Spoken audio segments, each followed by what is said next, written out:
Hi, good evening. Now I don't generally do many live videos, but I just feel like this is a great time to just to speak into the life. Sorry, I'm just going to flip my light on.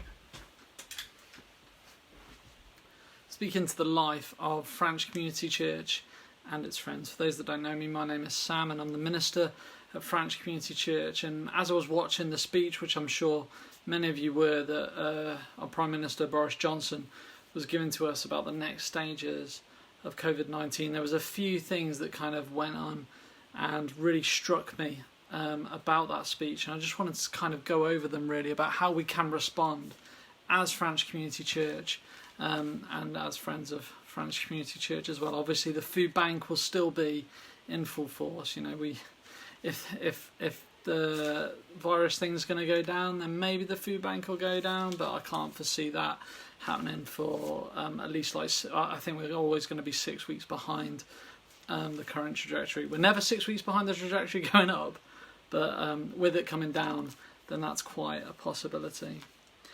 So many of you now will be wondering what this kind of means to us as a community, really. To some it might mean no change at all. You're still in isolation, and you still will be in isolation as one of our vulnerable friends and community.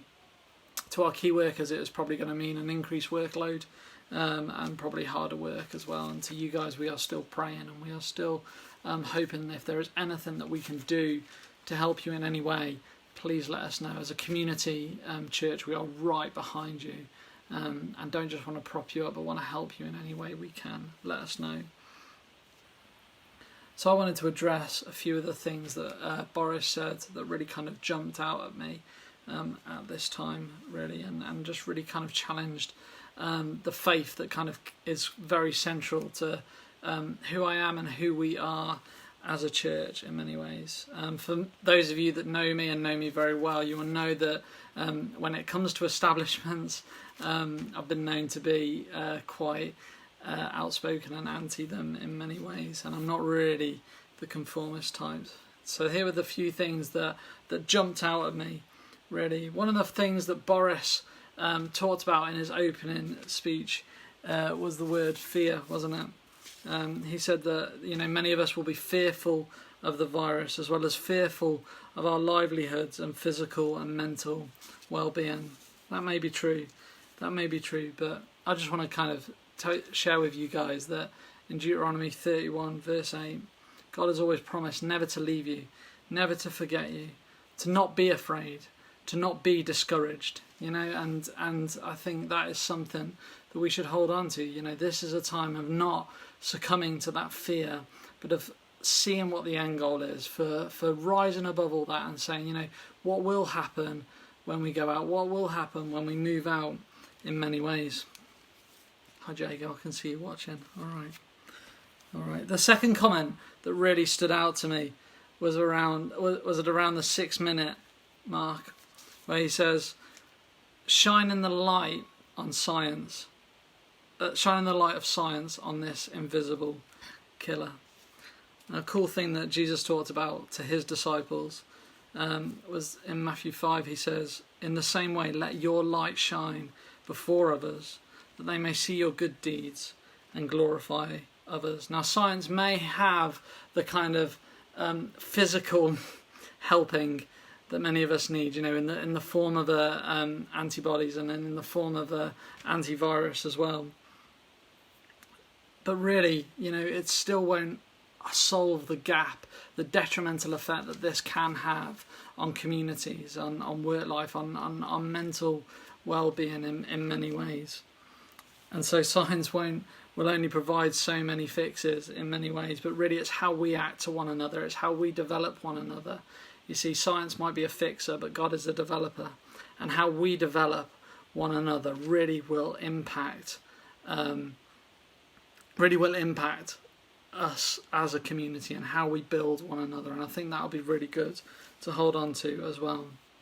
The third point that Boris says, which really kind of jarred with me in some ways, was that he said that we are not driven by mere hope or economic necessity. No comment. but by the science, data, and public health. Now, for me,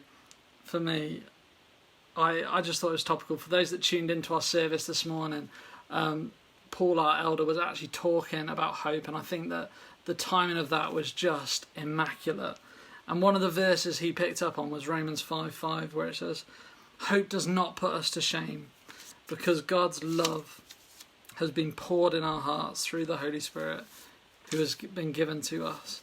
And for me, you know, the way that hope was almost described in tonight's speech, it could have almost been a shameful thing. That actually, you know, if we are just driven by hope, if we are just held up by hope, you know, that's not going to get us anywhere. But actually that will get us a heck of a lot further than anything in any other way. You know, this is like the key concept that will keep us going as a community, will keep us going as a nation, will keep us pushing on and progressing. And yes, I know it won't be the deliverer of the antibodies in some ways, but it will in others, as scientists kind of rock together and try and see that end goal and see that hope tunnel, you know, that end goal.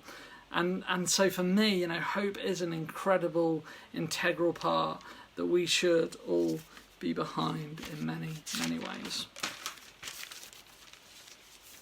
So the new slogan may be "Stay alert, control the virus, and save lives." But Jesus was the guy that said this a lot sooner, and he encouraged his disciples to watch and pray for the things that go on around them, for the things that happen in their lives and all around.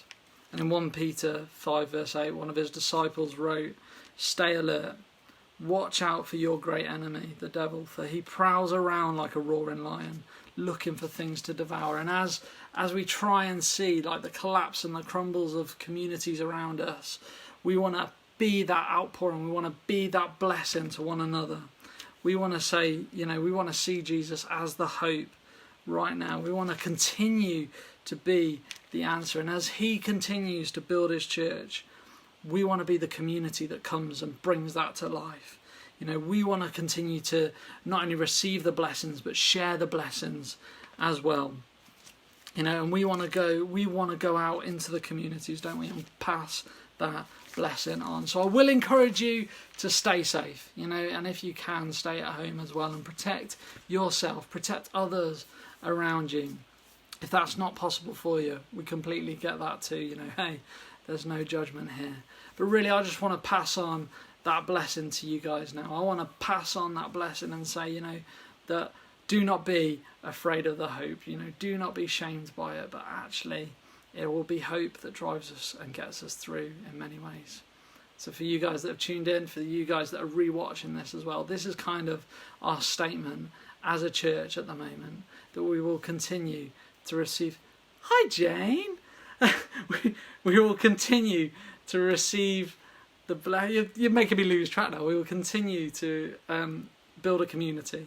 We will continue to receive and pass on those blessings, and we will continue to go out and help our communities and help those around us, of course, in the safest possible manner. But we will continue to do this. And so that was kind of my response to good old Bojo. But be blessed, okay? Be blessed. And if there is anything we can do for any of you watching this, let us know. Because I tell you, we have got your best interests at heart. God bless.